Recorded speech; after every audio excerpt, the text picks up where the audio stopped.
The Orlando Magic were a development outfit this season. They had a couple players that were dealing with injuries or a history of injury that needed to prove themselves. And we saw two sides of that coin this season. We're going to get into some developmental thoughts on Markelle Fultz and Bol Bol on today's episode of Locked On Magic. You are Locked On Magic, your daily Orlando Magic podcast. Part of the Locked On Podcast Network, your team every day.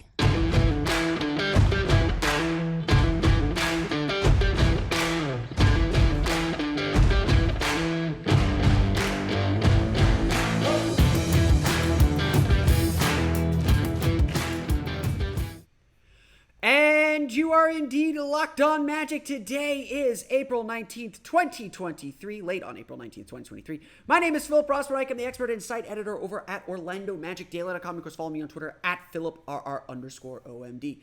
On today's episode of Locked On Magic, we're going to talk about development and two sides of the same developmental coin.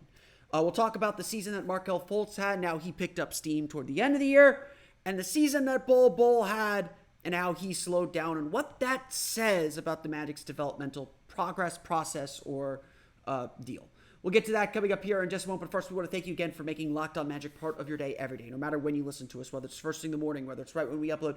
We truly appreciate you making Locked On Magic part of your day every day. I know I'm late today, but that means I'm early tomorrow. See, it works out.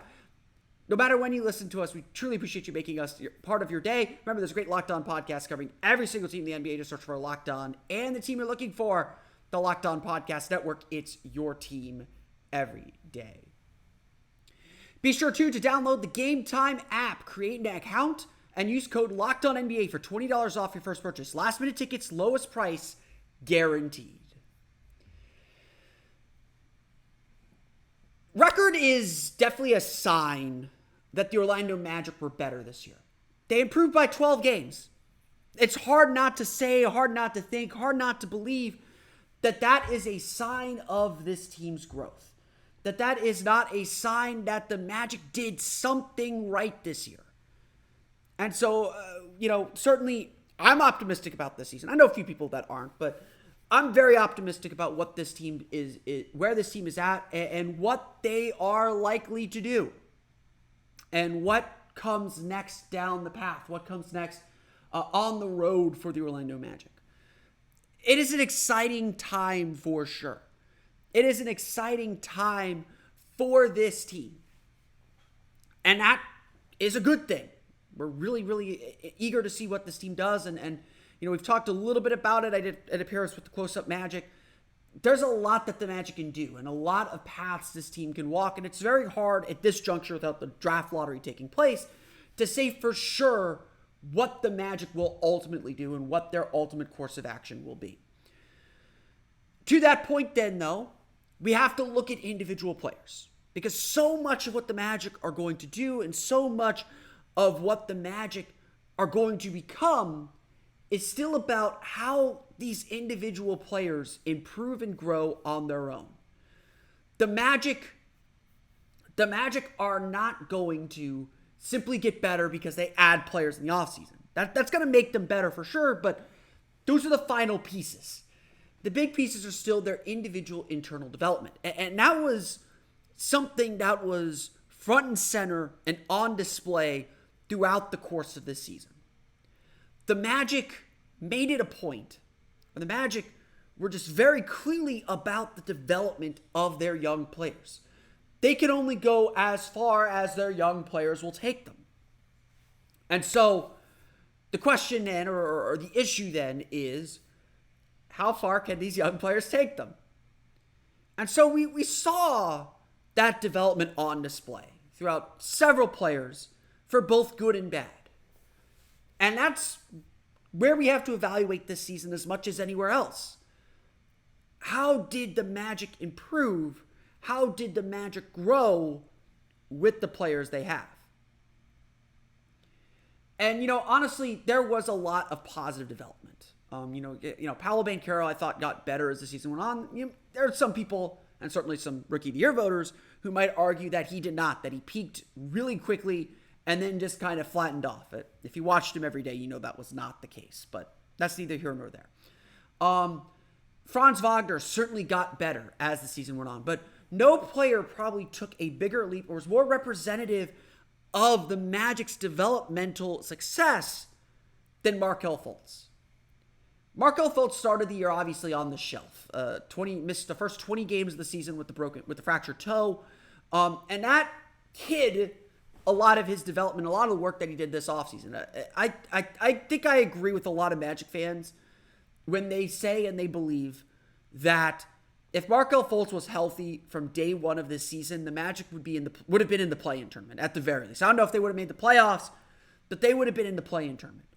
Fultz really tipped the scales that much, and it was just abundantly clear as the season went on just how much he tipped those scales.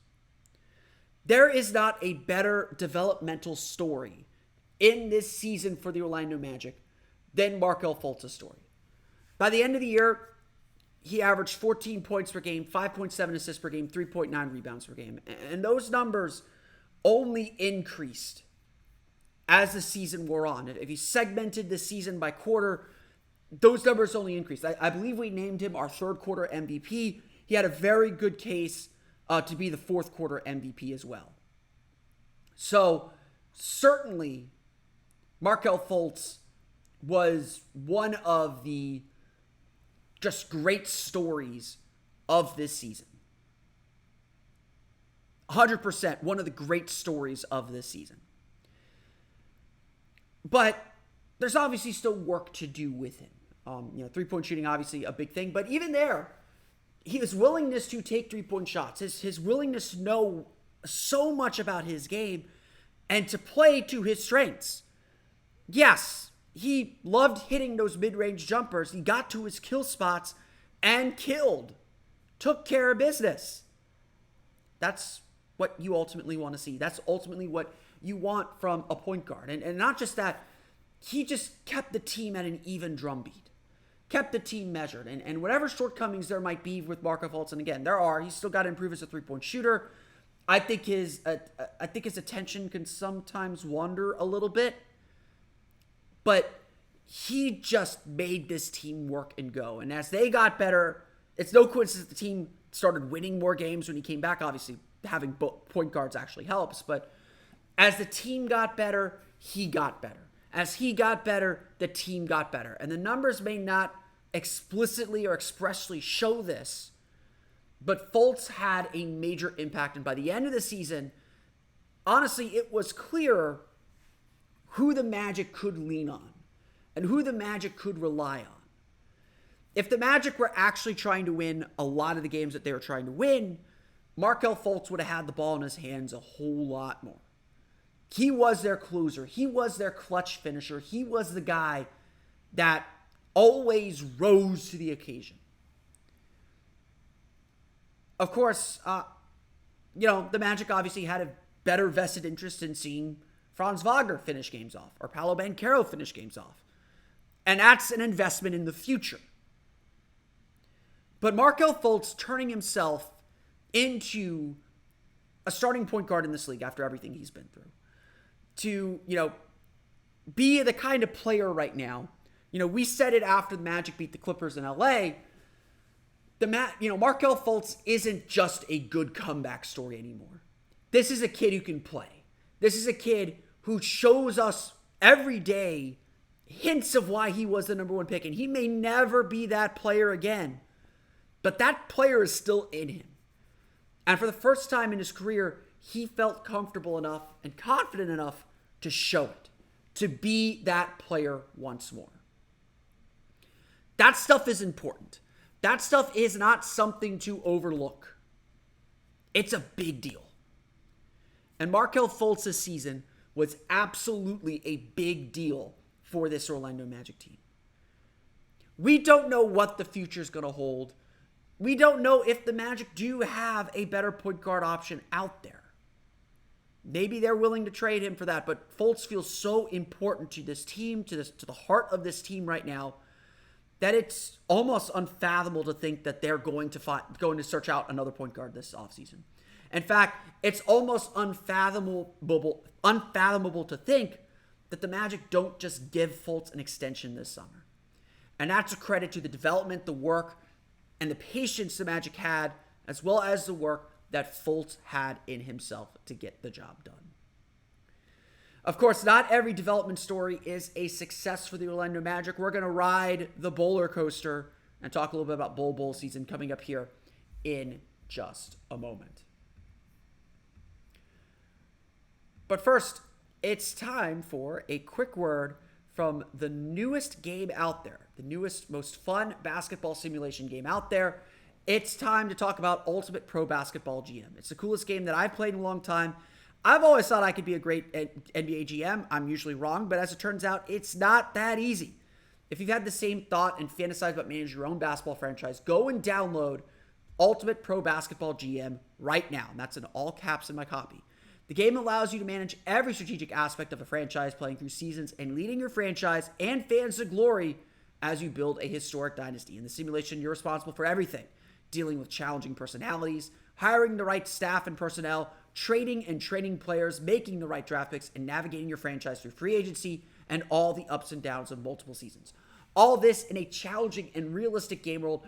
Ultimate Pro Basketball GM is completely free and playable offline, so play on the go as you want and when you want to. Locked On Magic listeners get a 100% free boost to their franchise when using the promo Locked On in the game store, so make sure to check it out today. To download the game, just visit probasketballgm.com, scan the code, or look it up on the app stores. The code is right there.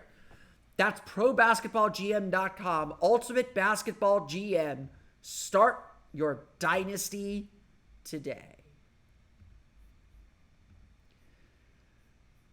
Obviously, when you're in a development situation, when you're looking to develop players, you can do the right things. You can give players plenty of opportunity, but at the end of the day, this is a results-driven business.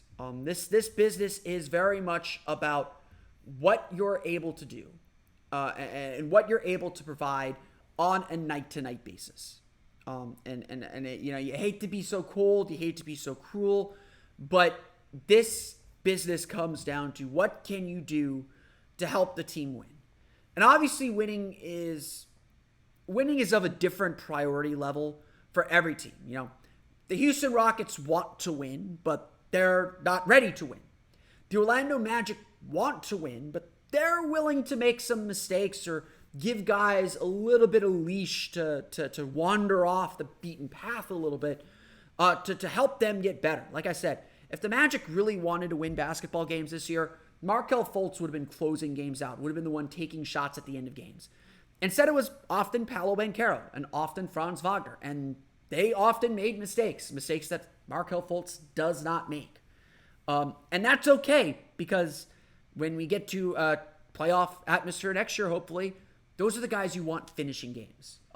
Winning, though, as you can tell, though, is quickly becoming a bigger priority for the Orlando Magic. And as the Magic got closer to the play-in tournament, as they got, at least a little bit more serious about competing for the postseason, competing for one of these play-in spots, willing to give a lot of allowance for mistakes and experimenting started to fall by the wayside.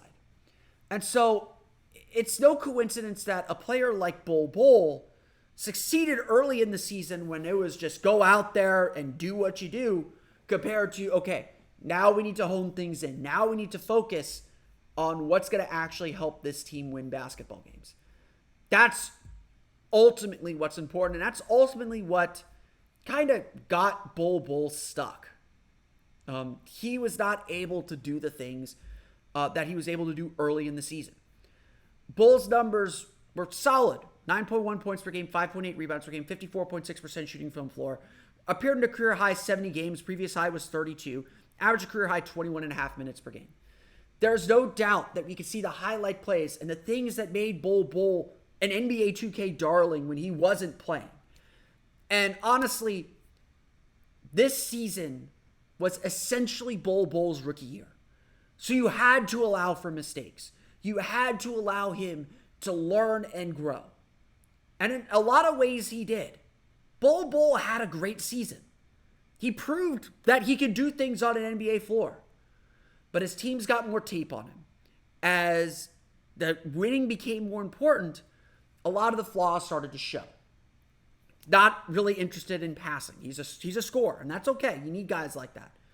But as his 3-point percentage dropped, as teams started to bottle him up in the half court, as they started to lock him out of fast breaks, as the Magic peeled back his minutes to play a fully healthy roster, they no longer needed him in the way that they needed him early in the year. Bol Bol started to really struggle and show why, not every unicorn gets to prance about and fly. Yes, the highlights were great, and yes, Bol is an exceptionally talented player. And yes, I think we got to give Bol Bol the opportunity to use what he learned this season, playing for the first time, to use what he learned to get better in the offseason. We're expecting that he's going to play for South Sudan in the FIBA World Cup. He's going to have a full offseason knowing, like, okay, this is what it's like to play every night in the NBA. How do I get myself better? He's only owed $2.2 million next year. That is non-guaranteed. I suspect the Magic will guarantee that contract. They'll bring him back, give him an opportunity to earn a spot in the rotation. But it ain't going to be handed to him, and it ain't going to be an easy start for him either. And so Bol has got to learn how to play his role, and that was something that just never developed. Credit or blame to the Magic, you could certainly argue it both ways.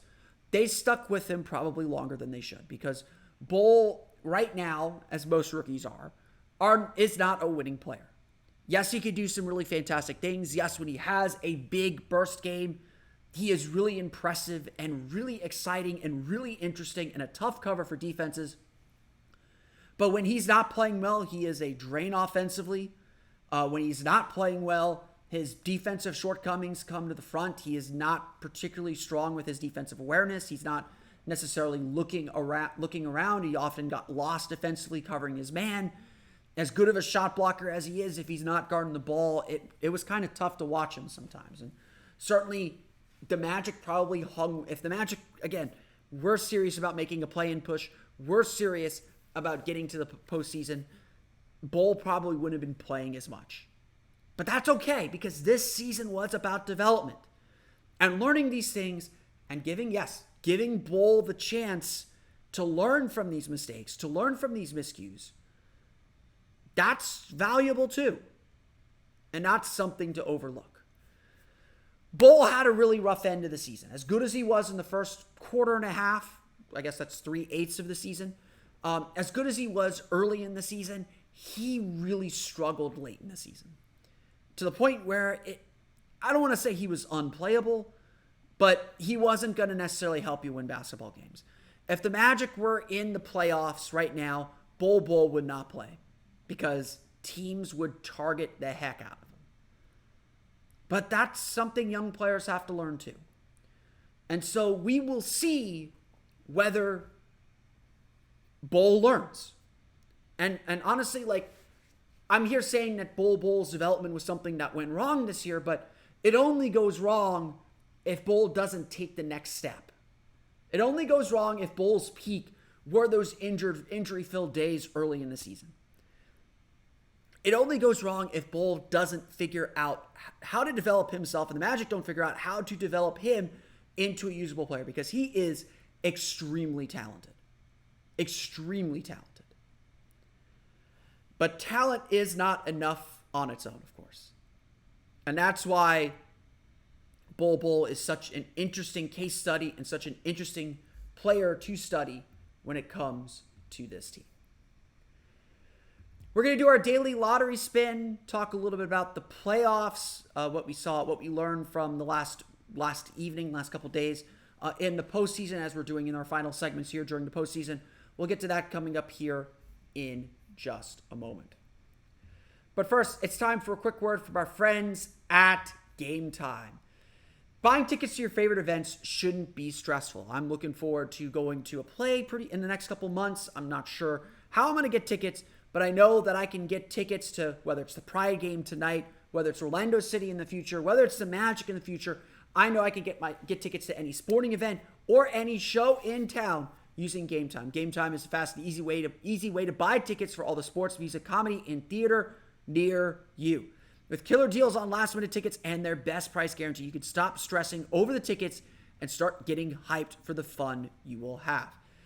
Gametime has so many great things. to add to the experience, including flash deals and last-minute tickets. Easy to find and buy tickets for every kind of event in your area. They can even give you images of seat views, plus that lowest price guarantee and event cancellation protection in case you need it.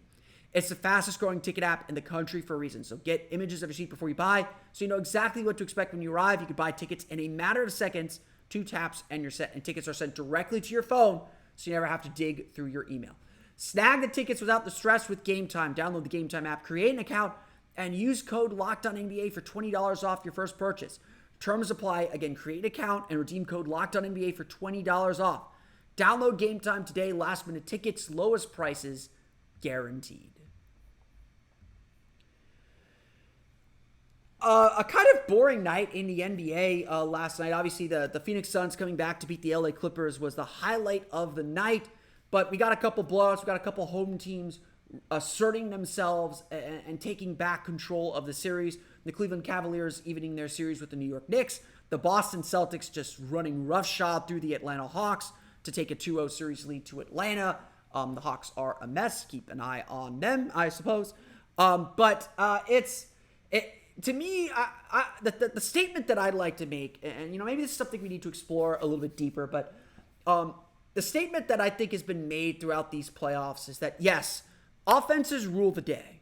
Offense is still really important. I just posted, I talked about it a few days ago, but I just posted on OrlandoMagicDaily.com about the Magic's three-point shooting problem. Offenses rule. You got to be able to make threes. You got to be able to play efficient offense. Defense right now in the NBA, for better or for worse, I'm not here to judge. Defense right now in the NBA is about slowing your opponent down enough so you can outscore them. And, maybe that's how defense always was. Certainly under the new rules, that's how it's trended. But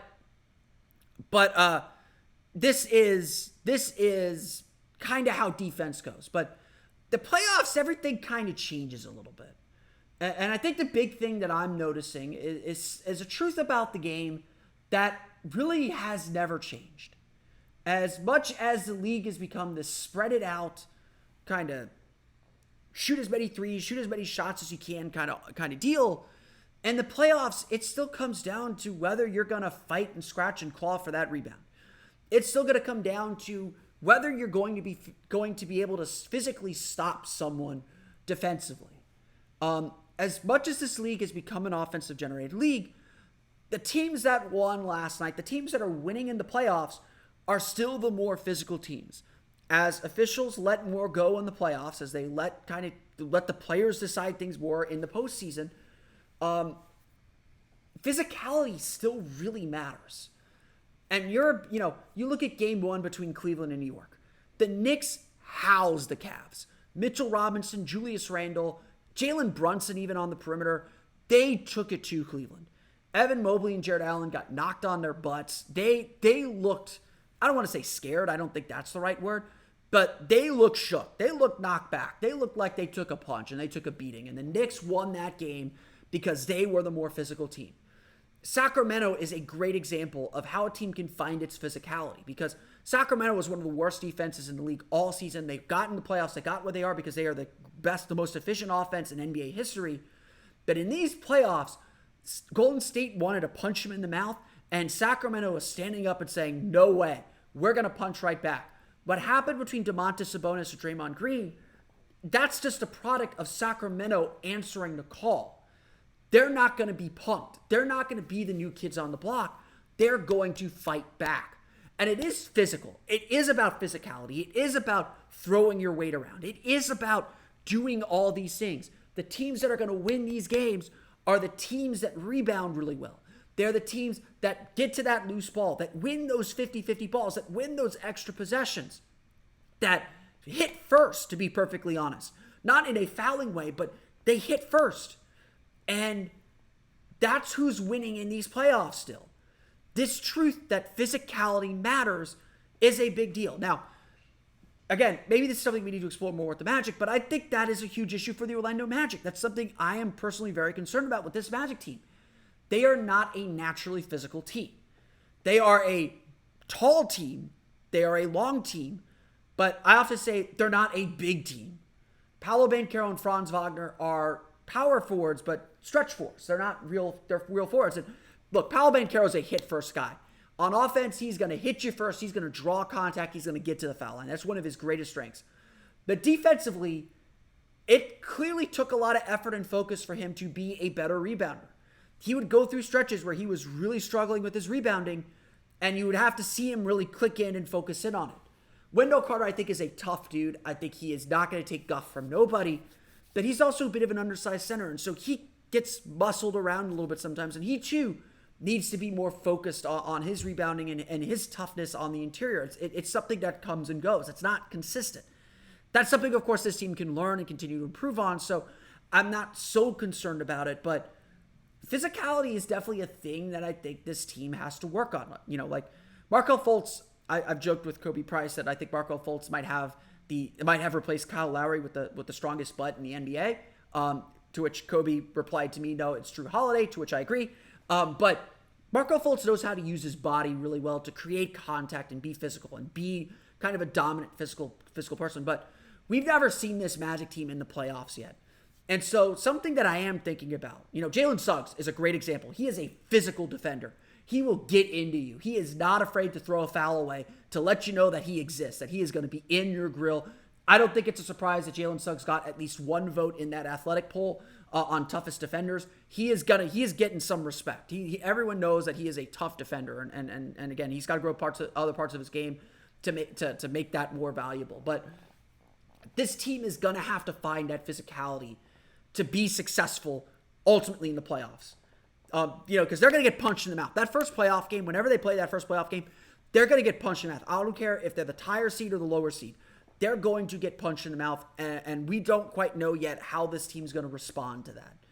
That's going to be the ultimate question for this team as they start winning more, is what happens when teams try to get under their skin physically. That's what the playoffs are all about, and that's what we're seeing play out here. Let's do our daily lottery spin here as we're doing now all the way up until the lottery day. And, this spin, I like sharing this spin because this is essentially what's probably going to happen. In our lottery spin today, Washington earns the first pick, Portland is second, Detroit is third, Charlotte fourth. I'm not here to analyze what those teams would do. I'll post a mock draft coming up here probably. I'm going to try to do that tomorrow or Friday. But this is a scenario that is very, very likely to happen.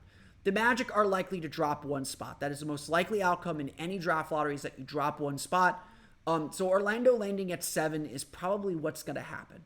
7 and 11 are the two most likely picks the Magic are going to have in this year's draft. And again, we've talked a little bit about what the Magic's draft strategy should be. I think with 7, I mentioned this to Stephen Cameron on the Close Up Magic. My goal on draft night, regardless of whether it's a draft pick or through a trade, my goal on draft night is I need to come away with a shooter. So whether you're drafting Grady Dick at 7 and then going at 11 to draft a Derek Lively or Bryce Sensabaugh or someone else there, or you're sitting at 7 and you say, let's go get Cam Whitmore, let's take care of that here, let's go get Taylor Hendricks from UCF. Let's get him at 7, and then at 11, we'll take Jordan Hawkins. We'll take Keontae George, perhaps. Again, Keontae George, I think, is a decent shooter. I think he's a better shooter than his stats would suggest. I'd even be open to maybe taking Anthony Black, although he is not a shooter. Getting a shooter, getting a player who is going to be essentially your role is he makes shots.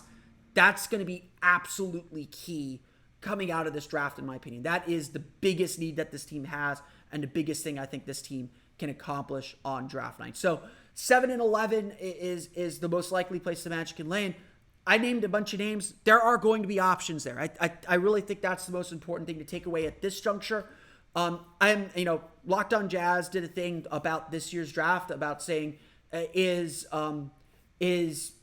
Victor Wembanyama, Scoot Henderson, and to some extent Brandon Miller hiding that this draft class isn't very good? I would honestly say that there might be some truth to that. I'm not, right after where the Magic are picking is when I think the draft really starts to fall off, and there's a lot of guys that I am not interested in whatsoever. There are a lot of guys in the area where the Magic are drafting that are really flawed. We did the one where the Magic drafted 4th, and 4th is really interesting because, do you go with the Thompson twins? They're really flawed players who have a lot of mystery behind them, but they're, the highest upside players in this draft. you absolutely, I think, take one of them if you're drafting at 4 or 5. But the question then becomes, okay, how do the dominoes fall after that? Because, Grady Dick, I think, is a really good shooter, but, he's not going to be the greatest defender, and he's not going to be able to do much more than shoot. So, you're really investing heavily in that skill panning out, which, again, looks like it will, which is why he's going to go pretty high in this draft. Those are a lot of the questions you have to think about when you're playing the draft game, when you're going through these scenarios, and there's going to be someone that surprises everybody. But this isn't an exciting draft class, to say the least. I don't think the Magic are necessarily going to be getting or be guaranteed to get a great player, even with the good draft picks that they have. But that's that. We're going to keep doing this spin. We'll keep talking about these things. I'll probably repeat a lot of these same points until we get to lottery day. But that's going to do it for me today. I want to thank you all again for listening to today's episode of Locked On Magic. Of course, find me on Twitter at @PhilipRR_OMD. Subscribe to the podcast, Apple Podcasts, Stitcher, TuneIn, Himalaya, Google Play, Spotify, Odyssey, and all the places on the podcast to your podcast-enabled listening device. For the latest on the Orlando Magic, be sure to check out OrlandoMagicDaily.com. You can follow us there on Twitter at @OMagicDaily. We want to thank you again for making Locked On Magic part of your day every day, whether we're your first listen, whether you listen to us at some point during the day, right when we upload, whenever. We truly appreciate you listening to Locked On Magic. If you're an everydayer, if you listen to us every day, we thank you a ton for doing that.